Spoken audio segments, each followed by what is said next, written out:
गडचिरोलीच्या मुधोली गावात आंदोलन छेडण्यात आलंय। कंपनीच्या ड्रोन सर्वेक्षणाला विरोध केला गेलाय। विरोध करणाऱ्या गावकऱ्यांवर मात्र गुन्हे दाखल केल्यानं गावकऱ्यांनी चक्का जाम केलाय। 11 तासाच्या आंदोलनानंतर गुन्हे मागे घेण्यात आले।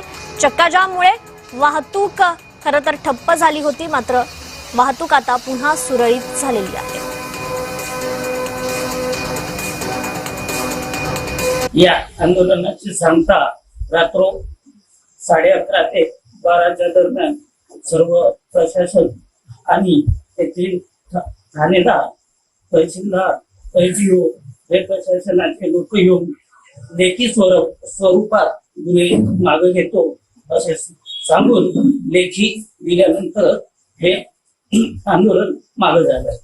12:30च्या दरम्यान आम्ही त्या ठिकाणी आम्हाला ते लोक वरिष्ठ लोकांशी बोलून आम्हाला आमच्या 7 लोकांना निर्दोष मुक्त करून आमच्याकडे ते पत्र लिहून दिले आणि त्यानंतर 12:30च्या नंतर तिथून सुरळीत ट्रॅफिक चालू झाला आणि शांत याच्याने आम्ही त्या ठिकाणून आम्ही आमचा मार्ग मोकळा केलो आणि त्या गाड्या तिथून चालू करायला लागल्या।